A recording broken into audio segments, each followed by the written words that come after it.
Assalamualaikum warahmatullahi wabarakatuh. Alhamdulillahirabbil alamin wa bihi nasta'in wa ala umuri dunya waddin. Rabbis shrahli sadri wa yassirli amri wa hlul 'uqdatam min lisani yafqahu qawli, amma ba'du. Perkenalkan, nama saya Husain Fadil Ar-Rasyid, mahasiswa Institut Agama Islam Ma'arif NU Metro Lampung.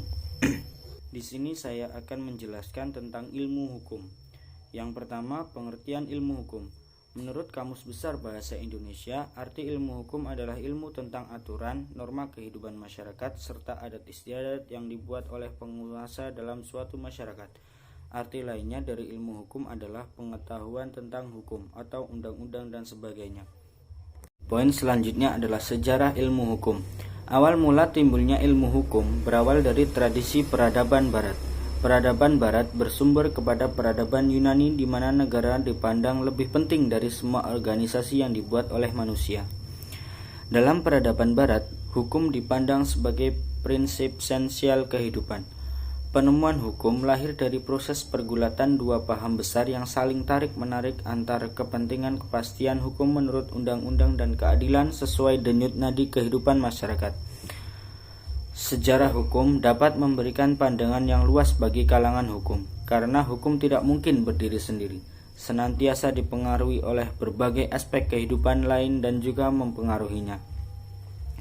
Hukum masa kini merupakan hasil perkembangan dari hukum masa lampau, dan hukum masa kini merupakan dasar bagi hukum masa mendatang. Sejarah hukum akan dapat melengkapi pengetahuan kalangan hukum mengenai hal-hal tersebut. Baik. Poin selanjutnya adalah ciri-ciri hukum. Banyak sekali ciri-ciri hukum menurut para ahli, namun di sini saya akan mengambil garis besarnya. Yang pertama adalah peraturan mengenai tingkah laku manusia dalam pergaulan masyarakat. Jadi hidup kita penting sekali adanya peraturan, karena apabila tidak adanya peraturan maka hidup kita akan berantakan. Oleh karena itu hukum diciptakan. Untuk poin kedua, yaitu peraturan itu diadakan oleh badan-badan resmi yang berwajib, mulai dari kepala desa, kalau desa dan lain-lain, bahkan bisa jadi itu kepala agama, pengempu agama dan lain-lain. Poin ketiga, yaitu peraturan itu bersifat memaksa.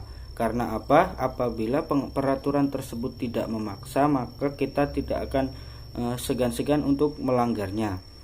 Baik, poin keempat, yaitu sanksi terhadap pelanggaran peraturan tersebut adalah tegas. Bahkan di undang-undang pun sudah ada sanksi-sanksi yang akan dihadapi apabila warga negara itu melanggar hukum atau undang-undang yang berlaku. Poin kelima, adanya perintah dan atau larangan. Poin keenam, perintah dan atau larangan itu harus dipatuhi oleh setiap orang. Poin selanjutnya adalah sifat hukum. Banyak sekali sifat-sifat hukum, antara lain hukum harus bersifat mengatur dan memaksa agar aturan-aturan tersebut dipatuhi dan ditaati oleh masyarakat. Agar aturan-aturan tersebut dipatuhi dan ditaati oleh masyarakat, antara lain bagaimana kita hidup bermasyarakat dengan tetangga sekitar, bagaimana sifat hukum. Hukum harus bersifat mengatur dan memaksa agar aturan-aturan tersebut dipatuhi dan ditaati oleh masyarakat. Poin selanjutnya adalah kedudukan hukum. Hukum tidak dapat dipisahkan dengan masyarakat, sebab antara keduanya mempunyai hubungan timbal balik. Oleh karena hukum sifatnya universal, dan hukum mengatur semua aspek kehidupan masyarakat dengan tidak ada satupun segi kehidupan manusia dalam masyarakat yang luput dari sentuhan hukum. Keadaan hukum suatu masyarakat akan dipengaruhi oleh perkembangan dan perubahan-perubahan yang berlangsung secara terus-menerus dalam masyarakat pada semua bidang kehidupan. Poin terakhir adalah fungsi hukum. Menurut Sarjono Sukanto, dalam pandangan para ahli, hukum dapat dibagi menjadi dua bidang kajian yang meletakkan fungsi hukum di dalamnya.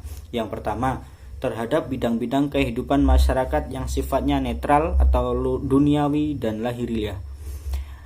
Hukum berfungsi sebagai sarana untuk melakukan perubahan masyarakat atau social engineering.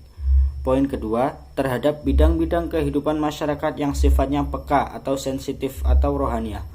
Hukum berfungsi sebagai sarana untuk melakukan pengadilan sosial atau social control. Artinya, hukum itu dibagi menjadi dua fungsi, yaitu yang pertama terhadap masyarakat di sekitar, dan yang kedua adalah kepada bawahan ataupun atasan. Baik, hanya itu yang dapat saya sampaikan, kurang dan lebihnya saya mohon maaf. Saya akhiri, wallahul muwaffiq ila aqwamit thoriq. Wassalamualaikum warahmatullahi wabarakatuh.